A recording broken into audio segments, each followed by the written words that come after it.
আমাদেরই অনেকে একটা ভ্রান্ত ধারণা আছে যে আমরা ঘামলে মনে হচ্ছে ফ্যাট বার্ন করে ফেলাই দিই। কিন্তু ঘামার মাধ্যমে আমাদের ফ্যাট বার্ন হয় খুবই সামান্য। যেটার পার্সেন্টেজ আকারে যদি বলতে বলেন তাহলে 6%।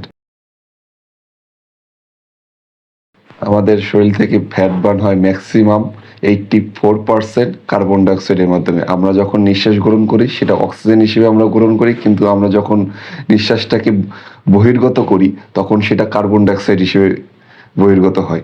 আমাদের শরীরের যে ফ্যাটগুলো আছে সেটা বডিতে থাকে, স্টোর করা থাকে হচ্ছে ট্রাইগ্লিসারাইড। ট্রাইগ্লিসারাইড মলিকিউল মানে বা চর্বি অণু হিসেবে।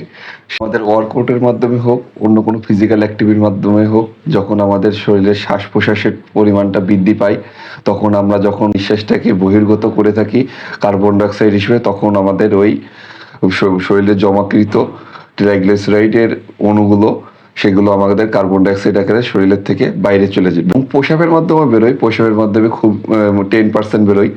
প্রস্রাবের মাধ্যমে আমাদের 10% ট্রাইগ্লিসারাইডের যে মলিকিউল আছে বা চর্বির অণু, সেগুলো 10% আমাদের প্রস্রাবের মাধ্যমে বেরোয়। আর 6% হচ্ছে কি হলো আমাদের ঘামের মাধ্যমে বেরোয়।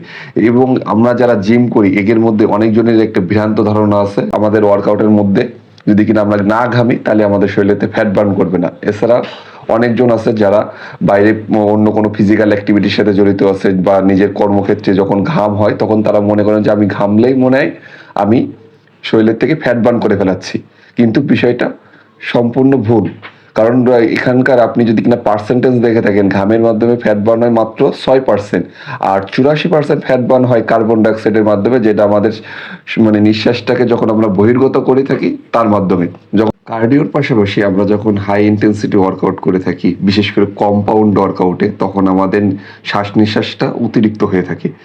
তখন আমাদের মানে যখন আমরা নিঃশ্বাসটাকে বহির্গত করে থাকি তখন কার্বন ডাইঅক্সাইডের মাধ্যমে আমাদের সুগার মলিকিউলটা ব্রেকডাউন হয়ে কার্বন ডাইঅক্সাইড আকারে শরীরের থেকে বাইরে বেরিয়ে যায়। কার্ডিওর পাশাপাশি আমরা যখন হাই ইন্টেন্সিটি ওয়ার্কআউট করে থাকি, বিশেষ করে কম্পাউন্ড ওয়ার্কআউটে, তখন আমাদের শ্বাস নিঃশ্বাসটা অতিরিক্ত হয়ে থাকে। তখন আমাদের মানে যখন আমরা নিঃশ্বাসটাকে বহির্গত করে থাকি তখন কার্বন ডাইঅক্সাইডের মাধ্যমে আমাদের সুগার মলিকিউলটা ব্রেকডাউন হয়ে কার্বন ডাইঅক্সাইড আকারে শরীরের থেকে বাইরে বেরিয়ে যায়। আর আমাদের যখন সোয়েটিং হয় বা ঘাম হয় তখন আমাদের শরীরের থেকে পানি এবং লবণ বেরোতে যায়। মানে এটা আপনার তখন ইলেকট্রোলাইট ডেফিসিয়েটে চলে যায়, যেটা আমাদের শরীরের জন্য হার্মফুল।